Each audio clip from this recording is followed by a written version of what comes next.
Welcome students. This session is continuation of the topic constitutionalism. This topic comes under Mangalore University BA 3rd Sem Political Science syllabus. In the previous class, we discussed about the meaning, history and tenets of the constitutionalism.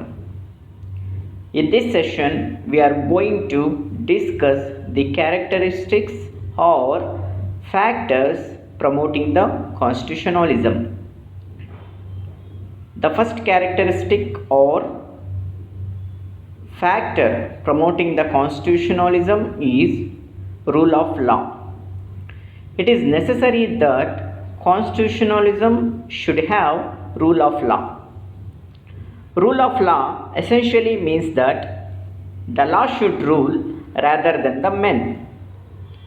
It secures a non-arbitrary form of government and prevents the arbitrary use of power. It enhances the freedom of the individual. Rule of law also implies that all are equal before the law.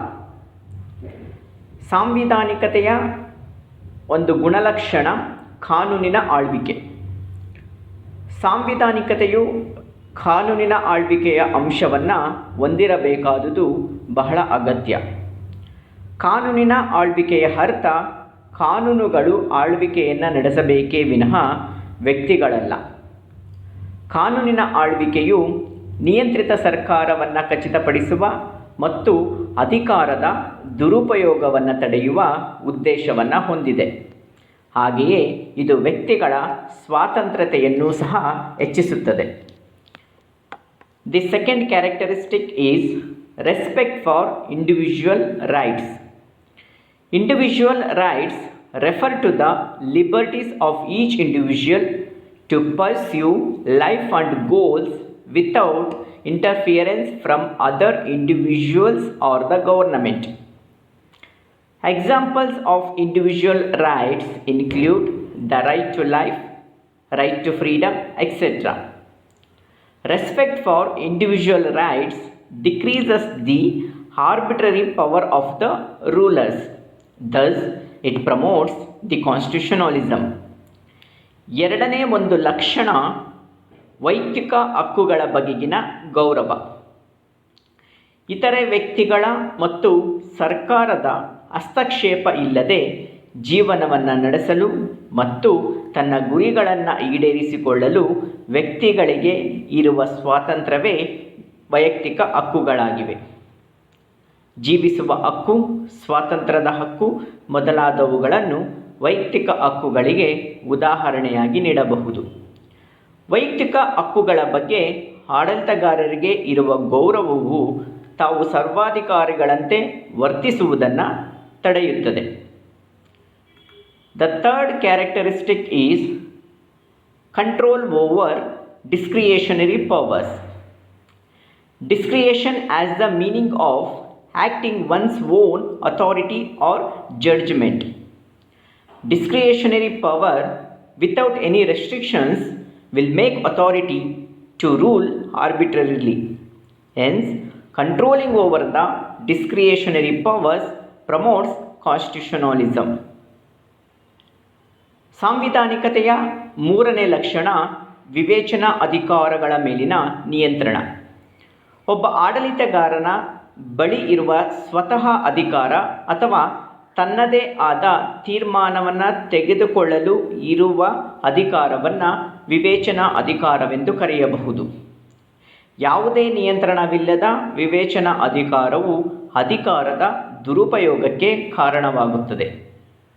ಆದುದರಿಂದ ವಿವೇಚನಾ ಅಧಿಕಾರಗಳ ಮೇಲಿನ ನಿಯಂತ್ರಣವು ಸಾಂವಿಧಾನಿಕತೆಯನ್ನು ಉತ್ತೇಜಿಸುತ್ತದೆ.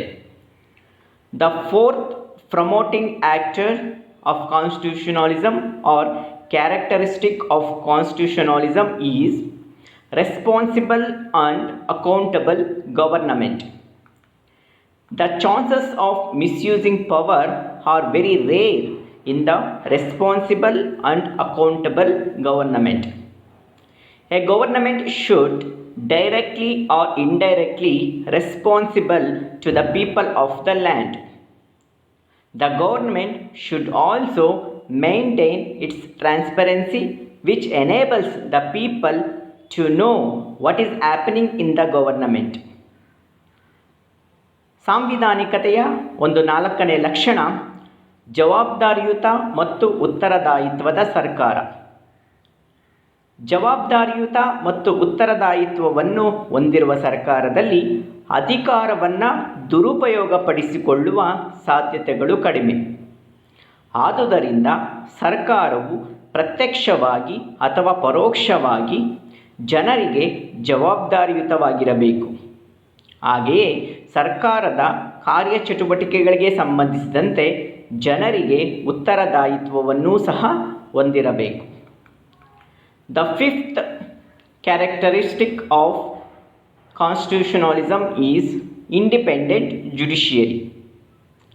In most of the nations, judiciary serves as a safeguard for the rights and privileges provided by the Constitution and prevents executive and legislative encroachment upon those rights. It serves as a foundation for the rule of law. Under a independent judicial system, the courts and its officers are free from inappropriate intervention in the judiciary affairs. With this independence, the judiciary can safeguard people's rights and freedoms which ensure equal protection for all. ನ್ಯಾಯಾಂಗದ ಸ್ವತಂತ್ರತೆ ಎಂಬುದು ಸಾಂವಿಧಾನಿಕತೆಯ ಮತ್ತೊಂದು ಪ್ರಮುಖ ಲಕ್ಷಣ. ಬಹುತೇಕ ರಾಷ್ಟ್ರಗಳಲ್ಲಿ ನ್ಯಾಯಾಂಗವು ಜನರ ಹಕ್ಕುಗಳನ್ನು ಮತ್ತು ಸವಲತ್ತುಗಳನ್ನು ರಕ್ಷಿಸುವಂತಹ ಕಾರ್ಯವನ್ನು ಮಾಡುತ್ತದೆ.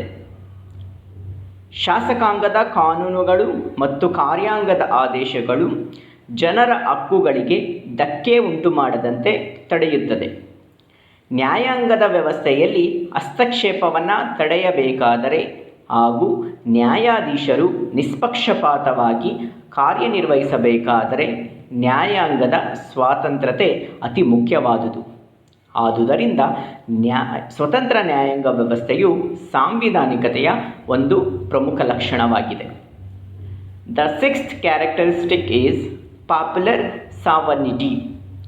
Popular sovereignty is the principle that the authority of a state and its government are created and sustained by the consent of its people through their elected representatives who are the source of all political power. Janata ಪರಮಾಧಿಕಾರ. Janata ಪರಮಾಧಿಕಾರದಲ್ಲಿ ರಾಜ್ಯದ ಅಂತಿಮ ಅಧಿಕಾರ ಜನರಲ್ಲಿ ಕೇಂದ್ರೀಕೃತವಾಗಿರುತ್ತದೆ. ರಾಜಕೀಯ ಅಧಿಕಾರದ ಮೂಲವಾದ ಜನರಿಂದ ಚುನಾಯಿತರಾದ ಪ್ರತಿನಿಧಿಗಳಿಂದ ಸರ್ಕಾರವೆಂಬುದು ರಚಿತವಾಗಿರುತ್ತದೆ. ಆದುದರಿಂದ ಜನತಾ ಪರಮಾಧಿಕಾರವು ಸಾಂವಿಧಾನಿಕತೆಯನ್ನು ಉತ್ತೇಜಿಸುವಂತಹ ಒಂದು ಅಂಶವಾಗಿದೆ. The last characteristic of constitutionalism is checks and balances. It is a principle of government under which separate branches are empowered to prevent actions by other branches. Checks and balances are applied primarily in constitutional governments. ತಡೆ ಮತ್ತು ಸಮತೋಲನ ಎಂಬುದು ಸಾಂವಿಧಾನಿಕತೆಯ ಒಂದು ಅಂತಿಮವಾದಂತಹ ಲಕ್ಷಣವಾಗಿದೆ. ಸರ್ಕಾರದ ಒಂದು ಅಂಗ ಉಳಿದ ಅಂಗಗಳ ಕಾರ್ಯಚಟುವಟಿಕೆಗಳನ್ನು ನಿಯಂತ್ರಿಸುವ ಒಂದು ಅಧಿಕಾರ ಪ್ರತ್ಯೇಕತಾ ವ್ಯವಸ್ಥೆಯನ್ನೇ ತಡೆ ಮತ್ತು ಸಮತೋಲನ ಎಂದು ಕರೆಯಲಾಗುತ್ತದೆ. ಸಾಂವಿಧಾನಿಕ ಸರ್ಕಾರಗಳಿಗೆ ಈ ತತ್ವ ಬಹಳ ಪ್ರಮುಖವಾಗಿ ಅನ್ವಯವಾಗುತ್ತದೆ. For more information you can read Principles of Modern Political Science. This book is written by J.C. Johari. Thank you, students.